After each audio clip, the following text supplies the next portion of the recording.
Hi hello ಎಲ್ರಿಗೂ ನಮಸ್ತೆ, welcome back to my YouTube channel. ಇನ್ನು ನನ್ನ ಚಾನಲ್ ಸಬ್ಸ್ಕ್ರೈಬ್.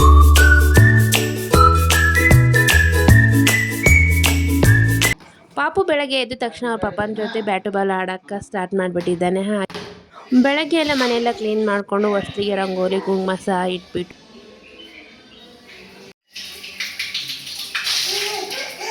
ಸುಸು ಮಾಡಕ್ಕೆ ಹೋಗ್ತೀನಿ ಅಂತ ಹೇಳಿ ಇದನ್ನೇ ನನಗೆ ಮಾಡೋದು. ಬಾಯ್ ಕಡೆ ಇವಾಗ ನಾನು ಫ್ರೆಶ್ ಅಪ್ ಆಗಿಬಿಟ್ಟು ಪಾಪುಗೂ ಸಹ ಸ್ನಾನ ಮಾಡಿಸಿ ನಾನು ಪಾಪುಗೆ ಮಲಗಿಸ್ತೀನಿ. ಮಾಡಿ ಸ್ವಲ್ಪ ಬೇಳೆನ ಮಾಡಿಬಿಟ್ಟು ಪೂಜೆನ ಸ್ಟಾರ್ಟ್ ಮಾಡಬೇಕು. ಹಾಗೆಯೇ ಈ ಕಡೆ ನಾನು ತರಕಾರಿ ಸಾಂಬಾರು ಮಾಡೋಕ್ಕಂತ ಹೇಳಿಬಿಟ್ಟು ಬೇಳೆನ ಕುದಿಸಿಟ್ಕೊಂಡಿದ್ದೀನಿ. ಹಾಗೆ ಎಲ್ಲ ತರಕಾರಿ ನಾನು ಹೆಚ್ಚಿಟ್ಕೊಂಡಿದ್ದೀನಿ. ಪಾಲಕು, ಸ್ವಲ್ಪ ಸಬ್ಬಸಿಗೆ, ಹಾಗೆ ಕ್ಯಾರೆಟು, ಬೀನ್ಸು ಇವನ್ನೆಲ್ಲವೂ ನಾನು ಹಾಕಿಬಿಟ್ಟು ತರಕಾರಿ ಸಾಂಬಾರನ್ನ ಮಾಡೋದು. ಇವಾಗ ಬೇಳೆ ಎಲ್ಲ ಕುದ್ಮೇಲೆ ನಾನು ಸಾಂಬಾರನ್ನ ರೆಡಿ ಮಾಡಬೇಕು. ಸೊ ಹಾಗೆ ಏನೋ ಒಂಥರ ಸಾಂಗ್ ಕೇಳ್ತಾ ಕೆಲಸ ಮಾಡ್ತಾ ಇದ್ರೆ ಮೈಂಡ್ ಕೂಡ ಅಷ್ಟೇ ಫ್ರೆಶ್ ಆಗಿ ಇರುತ್ತೆ. ಹಾಗೆ ಕೆಲಸ ಜಾಸ್ತಿ ಆಯಿತು ಅನ್ನೋ ಒಂದು ತಡಬಡನೂ ಸಹ ಇರೋದಿಲ್ಲ. ಒಂಥರ ನಾನು ಡೈಲಿ ಈ ಥರ ಸಾಂಗ್ ಹಾಕ್ಬಿಟ್ಟೆ ಕೆಲಸನ ಮಾಡ್ಕೊಳ್ಳೋದು. ಇನ್ನೂ ಸ್ವಲ್ಪ ಬೇಳೆ ಕುದಿಬೇಕಿತ್ತು, ಹಾಗಾಗಿ ನಾನು ಇನ್ನೂ 2 ವಿಸಿಲ್ಗೆ ಇಟ್ಟಿದ್ದೀನಿ.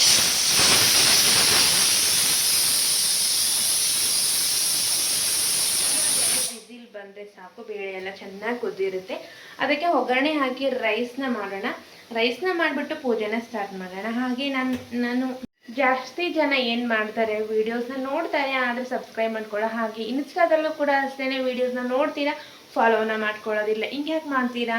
ಫಾಲೋ ಮಾಡ್ಕೊಳ್ಳಿ, ಸಬ್ಸ್ಕ್ರೈಬ್ ಮಾಡ್ಕೊಳ್ಳಿ. ಹಾಗೆ ಡೈಲಿ ವೀಡಿಯೋಸ್ನ ಅಪ್ಲೋಡ್ ಮಾಡ್ತಾ ಇರ್ತೀನಿ. ನೀವು ಸಪೋರ್ಟ್ ಮಾಡಿದ್ರೆ ನಾನು ವೀಡಿಯೋ ಮಾಡೋಕ್ಕೂ ಸಹ ಎನರ್ಜಿ ಬರುತ್ತೆ ಅಂತ ಹೇಳ್ತೀನಿ. ಇವಾಗ ಕೆಲವೊಬ್ರಿಗೆ ಏನಾಗಿರುತ್ತೆ, ಸೀರೆ ಬಗ್ಗೆ ಸ್ವಲ್ಪನೂ ನಾಲೆಡ್ಜ್ ಇರೋದಿಲ್ಲ. ಯಾವ ಥರ ನಾವು ಹುಡಬೇಕು, ಅದನ್ನು ಯಾವ ಥರ ನಾವು ಬಾಕ್ಸ್ ಫೋಲ್ಡಿಂಗ್ ಮಾಡಬೇಕು ಅನ್ನೋದು ಸಹ ಗೊತ್ತಿರಲ್ಲ.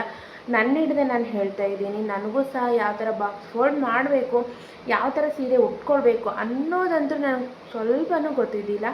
ಸೊ ಹಾಗಾಗಿ ನಾವು ಹೀಗೆ ಕೂತ್ಕೊಂಡ್ರೆ ಹೇಗೆ ಅಂತ ಹೇಳ್ಬಿಟ್ಟು ನಾನು ಕ್ಲಾಸಿಗೆ ಹೋಗಿ ಅದನ್ನು ಸಹ ಕಲ್ತ್ಕೊಂಡೆ. ಇವಾಗಂತೂ ಪರ್ಫೆಕ್ಟಾಗಿ ನಾವು ಅದನ್ನು ಬಾಕ್ಸ್ ಫೋಲ್ಡಿಂಗ್ ಮಾಡ್ತೀವಿ, ಹ್ಯಾಂಗರ್ ಫೋಲ್ಡಿಂಗ್ ಮಾಡ್ತೀವಿ, ಫ್ಲಫಿ ವೇಟ್ ಸಹ ಮಾಡ್ತೀವಿ, ಹಾಗೆ ಡ್ರೇಪ್ ಕೂಡ ಮಾಡ್ತೀವಿ. ನಿಮಗೆ ಏನಾದರೂ ಇಂಟ್ರೆಸ್ಟ್ ಇತ್ತು, ನಮ್ಗೆ ಅದ್ರ ಬಗ್ಗೆ ಗಂಧ ಗೊತ್ತಿಲ್ಲ, ಗಾಳಿ ಗೊತ್ತೇ ಇಲ್ಲ ಮೇಡಮ್, ನಾವು ಯಾವ ಥರ ಕಲಿಯೋದು, ಅದ್ರ ಬಗ್ಗೆ ಹೇಳ್ಕೊಡಿ ಅಂತ ಅನ್ನೋರಿಗೆ ಡೆಫಿನೆಟ್ಲಿ ನಾನು ಪ್ರತಿಯೊಂದು ಟ್ರಿಕ್ಸ್ ಕೂಡ ನಾನು ಹೇಳ್ಕೊಡ್ತೀನಿ. ನಿಮಗೇನಾದ್ರು